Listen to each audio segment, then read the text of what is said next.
ঢোলাহাটে বিস্ফোরণ কাণ্ডে বিস্ফোরক মন্তব্য আতশবাজি সমিতির চেয়ারম্যানের। সোমবার দক্ষিণ রায়পুরে আতশবাজি বিস্ফোরণ ঘটে।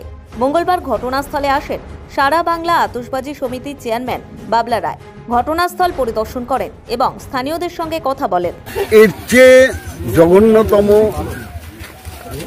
ব্যবস্থা আতশবাজি বানানোর আমি এর আগে দেখিনি। আমি সারা বাংলার চেয়ারম্যান হয়ে বলছি, এত অব্যবস্থার মধ্যখান দিয়ে আতশবাজি হয় না। আমাদের সরকার মমতা বন্দ্যোপাধ্যায় যিনি ক্লাস্টার করে দিচ্ছেন, জায়গা করে দিচ্ছেন, তৎসত্ত্বেও বেআইনিভাবে এইভাবে আতশবাজি বানানো আমি মনে করি এটা খুব দুঃখজনক ঘটনা। যে কোনো মৃত্যু আমার কাছে খুব আঘাত। আমার 31 লক্ষ মেম্বার, সেই 31 লক্ষ মেম্বারে যদি একজনও কেউ মারা যায়, আমি মনে করি সেটা আমার কাছে একটু বেদনাদায়ক কিছু হতে পারে না। আমি শুনলাম এদের লাইসেন্স ছিল। সবচেয়ে বড় কথা হচ্ছে লাইসেন্সের শেষ সময়টাই আমি সই করি, কিন্তু আমি এখানে দেখতে পাচ্ছি এখানে 16 ফুটের কোনো রাস্তা নেই, একটা দমকল ঢোকার রাস্তা নেই। অতএব পরবর্তীকালে আমি খবর নিয়ে দেখলাম স্থানীয়ভাবে এবং আমি ডিএমএর থেকে এদের একটা লাইসেন্স ছিল, সেটা বিক্রয়ের লাইসেন্স। সেই বিক্রয়ের লাইসেন্স দিয়ে এরা এইখানে আতশবাজি বানাচ্ছে। ম্যানুফ্যাকচারিং লাইসেন্স এদের ছিল না। আমি খুব দায়িত্ব নিয়ে বলছি, না ডিএম লাইসেন্স, না পেশল লাইসেন্স, না কোয়ারুর লাইসেন্স কোনো ছিল না। এটা সম্পূর্ণ মিথ্যে গুজব করেছিল কিছু অফিসার, কিছু পুলিশ, কিছু বিডিওর সহযোগিতা এই কাজ চলছিল। আমি নিন্দা প্রকাশ করছি। আমি আজকে মমতা বন্দ্যোপাধ্যায়কে জানাবো সমস্ত ঘটনা। জানানোর পরে এদের জন্য একটি ব্যবস্থা করা যায়। পুলিশের নজরদারির অবশ্যই অভাব ছিল। পুলিশ আসে এখানে চা খায়, মিষ্টি খায়, মাংস খায়, মাছ খায়, খেয়ে ফিরে চলে যায়। স্থানীয় মানুষরা বলছে কি আপনারা তো তাই বলছেন, প্রত্যেকে আমাদের তাই নালিশ করছে।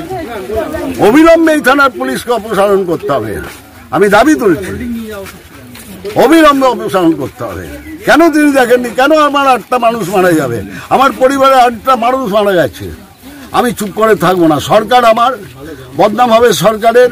আর এখানে কিছু পুলিশ অফিসার যারা আমাদের নিয়োগ করিনি আমরা, আগের সরকার নিয়োগের, সে অফিসার এসব বদমাইশি করে বেড়াচ্ছে।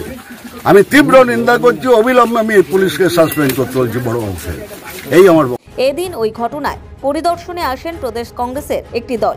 এলাকা পরিদর্শন করার পর প্রদেশ কংগ্রেসের সাধারণ সম্পাদক আশুতোষ চ্যাটার্জি বলেন, সরকার প্রদেশ কংগ্রেস সভাপতির নেতৃত্বে আমরা সবাই এসেছি, আমাদের জেলার নেতৃত্বরা রয়েছেন এখানে। ভয়াবহ অবস্থা। কি হচ্ছে 26-এর নির্বাচন, এই যদি ল অ্যান্ড অর্ডারের সিচুয়েশন হয়, কারা এর সাথে যুক্ত, কিভাবে যুক্ত, কোনো নজরদারি ছিল না। যে কোনো মা বোনেদের জন্যই তো এটা আতঙ্কর কারণ। এরকম যদি ব্লাস্ট, এতগুলো মানুষ মারা গেল, ইনসান তো মারা গেল দিনের শেষে, তো এটা কি ভাববে না সরকার? ক্লাস্টার তৈরি করছেন রাজ্যের সরকার, রাজ্যের মুখ্যমন্ত্রী অনেক জায়গায় ভাষণ দিচ্ছেন। রেশন কিন্তু হচ্ছে না ক্লাস্টারের মাধ্যমে। যে ক্লাস্টারের ডিমান্ড প্রদেশ সভাপতি নিজে করেছিলেন, শুভঙ্কর সরকার, আমরা সবাই করেছিলাম পার্টির তরফ থেকে। কোথায় না চাম্পাহাটিতে যখন একই ঘটনা ঘটলো, সেখানেও মানুষ মারা গেছিল। ক্লাস্টার কিন্তু বাংলার এই যে মানুষ তারা দেখতে পেল না। কুটির শিল্প অনেক বেআইনিও হচ্ছে, আইনিও হচ্ছে। শুনলাম এখানে নাকি লাইসেন্স ছিল, কিন্তু যে ইনফ্রাস্ট্রাকচার দরকার সেই ইনফ্রাস্ট্রাকচার তো নেই। তাই এরকম ব্লাস্ট, এতগুলো মানুষের মৃত্যু, সরকারের অপদার্থতার পরিচয়, নগ্ন পরিচয় আবার পেলাম আমরা। এবং এখানকার বারুদ, এই যে সমস্ত উপকরণ ছড়িয়ে ছিটিয়ে রয়েছে গোটা এলাকা জুড়ে, সারা এখানকার মানুষরাই তো বিপর্যস্ত। এবং এটা যদি বোঝার ক্ষমতা রাখে রাজ্যের প্রশাসন, তাহলে কে রাখবে?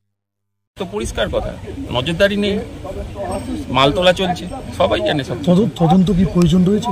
তদন্ত তো হাইয়েস্ট লেভেলের প্রয়োজন রয়েছে। তদন্ত না হলে আপনি ঠিকানায় পৌঁছবেন কি করে যে এরকম কেন হচ্ছে, কি কারণে হচ্ছে? মানুষ মারা যাচ্ছে দিনের শেষে, যে মানুষগুলো মারা গেল সেগুলো তো আর ফেরানো যাবে না। তাহলে আজকে মানুষের মৃত্যুর জন্য দায়ী কে? রাজ্যের প্রশাসনকে নিতে হবে তার দায়িত্ব। এই ঘটনার পূর্ণ তদন্ত শুরু করেছে সুন্দরবন পুলিশ। ঘটনাস্থলে রয়েছেন মন্দিরবাজার এসডিপিও সুবীর বাগ ও ঢোলাহাট থানার আইসি দেবাশিস রায়। ঘটনাস্থলে ফরেন্সিকের দল আসবে বলে জানা গিয়েছে। ব্যুরো রিপোর্ট, নিউজ দিগন্ত বার্তা।